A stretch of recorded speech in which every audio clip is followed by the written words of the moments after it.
They say trading is a game of numbers, charts, indicators, probabilities.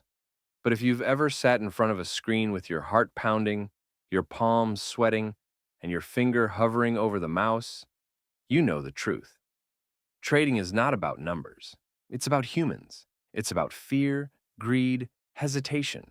It's about what you do under pressure and how well you really know the trader behind the trades. Let me take you back to a quiet trading floor in New York. The kind of silence that doesn't calm, it tenses every muscle in your body.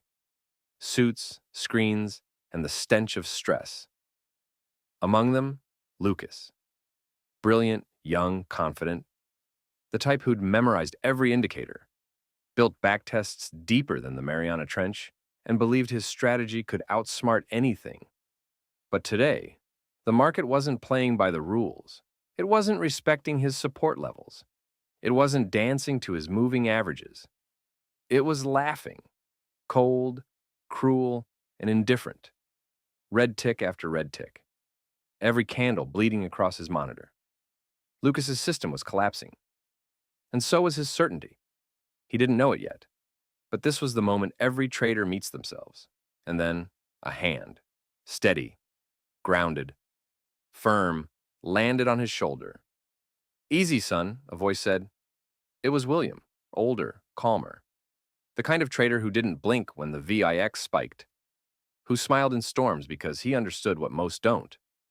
"Indicators are like compasses," he said, "but they don't account for the wind." That line hit Lucas like a slap and a sermon. Because here's the thing. Markets aren't math equations. They're human, messy, emotional, unpredictable. And no amount of coding or candlestick memorization will protect you from what happens when you become the variable. Over the next few weeks, Lucas stopped obsessing over perfection. He started watching people. Faces, body language, the room. He saw how the market breathes with the collective emotions of the crowd, tightening before news, twitching with anticipation, exploding with FOMO. He stopped trying to predict. He started to feel. And slowly, the game changed. One day, news broke, trade war, panic. Headlines screamed, monitors turned blood red again. But Lucas, calm. Still. Because while everyone else was panicking, Lucas noticed a flicker in the corner of the room. A usually bullish trader staring too long at his screen. Another with trembling hands hovering over the sell button. This wasn't fear. This was posturing. And Lucas knew what to do. "Buy," he said. The room thought he'd lost his mind. But Lucas had stopped trading the chart. He was trading the crowd. And by the close of day, he wasn't just right. He was profitable. And that, right there, is the lesson. Most traders are chasing systems. But systems don't save you when emotion takes the wheel. If you want to be consistent, you need more than a setup. You need self-awareness. Because the real edge in trading isn't a strategy. It's a mirror. Let's go deeper. Here are 5 critical lessons you must learn if you want to survive this game. 1. Stop trying to predict the market. The first and most painful truth I had to learn, and it nearly cost me everything, is this. You're not here to be a fortune teller. You're here to manage risk. Most traders, especially early on, waste all their energy trying to guess where the market will go next. They treat trading like a puzzle, and they think if they just study enough, they'll be able to see the move before it happens. That's ego. That's illusion. The real difference between consistent traders and emotional wrecks? A plan. One that accounts for uncertainty. One that knows how to lose. It's not about being right. It's about being ready. Know your max risk. Know when you're wrong. Know how to exit before your identity gets involved. Because the longer you hold on to the belief that you have to be right, the harder it becomes to cut a loss. This is not about predicting the market. This is about preparing for it. Second stop, chasing the perfect strategy. Look, I get it. We've all done it. You think there's a holy grail out there, some magical setup, a golden combination of RSI, Fibonacci, and moon phases that will finally give you 100% wins. But here's the truth.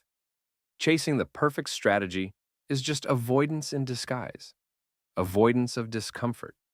Avoidance of responsibility. Avoidance of sitting with loss and still following through. A good strategy gives you an edge. That's it. It tilts the probabilities in your favor slightly over time. But even the best edge means you'll lose a lot. And if you can't stomach that, no strategy in the world will save you. The real game? Not chasing the unicorn. It's showing up for the boring, the repetitive, the unsexy. That's where mastery's born. Third, stop living in the past. Every trader has that one trade they can't stop replaying. I should have held. I should have sold sooner if I just followed my gut. But here's the truth. The market is a chameleon. It changes constantly. What worked yesterday doesn't mean squat today. And yet, how many traders make decisions based on setups they saw last week? Or on trauma from the last trade that blew up? You need to trade now, this moment, this condition, this setup. Every time you click, ask yourself, am I reacting to the chart or to my memory of the chart? Detach from history, or it will write your future. 4. Trade like a chess master, not a slot machine junkie. If your trades are still being made on gut feelings, adrenaline, or after staring at Twitter for 15 minutes, you're not trading, you're gambling. Real trading is structured, it's pre-planned, it's boring, and it's beautiful. Because when you remove spontaneity, you make space for clarity. Your system should define 3 things, clearly: entry, when and why you get in. Exit, when and why you get out. Risk, how much you're willing to lose. The rest is just noise. Be the grandmaster, the one who's thinking 10 moves ahead, not the amateur who blames the board every time he gets checkmated. 5. Learn like your life. Depends on it because it does. The market never sleeps, and neither should your evolution. The moment you think you've got it, the market reminds you that it's still 10 steps ahead. What worked last month might destroy you next week, not because it changed, but because you did. Growth is the edge, and if you're not studying, your past self is already catching up to you. Every trade is a feedback loop. Every journal entry is a mirror. Every mistake is a signal if you're willing to listen. Stay humble, stay curious, stay in the game long enough to deserve the win. Let me end with this. Ethan didn't become a master trader by memorizing indicators.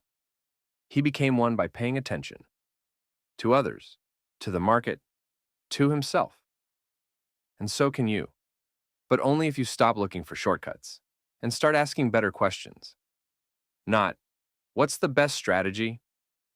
But, what kind of trader do I become under pressure? Not, how can I win more trades? But, why do I sabotage the ones I'm already winning? Because until you meet the version of you that shows up when it matters most, you'll keep trading from impulse, not intention. You are not just here to make money. You are here to make sense of the person holding the mouse. And when you do, the market becomes less of a monster and more of a mirror.